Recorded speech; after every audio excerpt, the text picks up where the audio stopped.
Good afternoon, everybody. How are we? Good to see you all.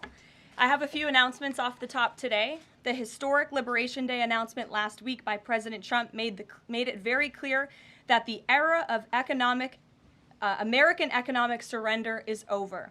President Trump is no longer going to allow American workers and companies to be ripped off at the hands of foolish trade practices that shipped away millions of high-paying jobs and hollowed out communities across the country. It's America first, all the way. And despite fear-mongering by the media, the world is clearly responding to President Trump's approach.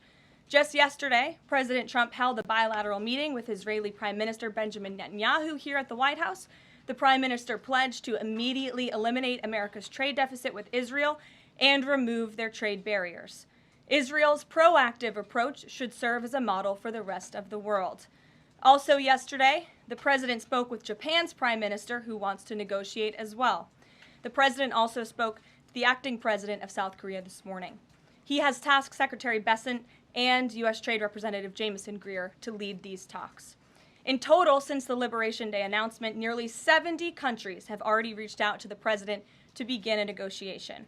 Countries are falling over themselves to reform their unfair trade practices and free open their markets to our country. Why?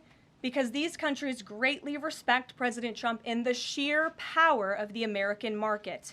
These countries realize they've gotten filthy rich over the past few decades by imposing substantial tariffs on American-made products and ridiculous non-monetary barriers to block out American industry. The jig is up. Past American presidents sat by and let this happen, but President Trump stood up for our country, and he is saying no more. The President's message has been simple and consistent from the beginning. To countries around the world, bring us your best offers, and he will listen.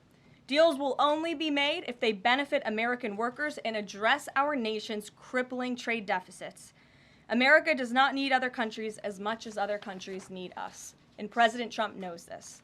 He's going to use the leverage of our markets and our country to the advantage of the people he was sworn in to represent.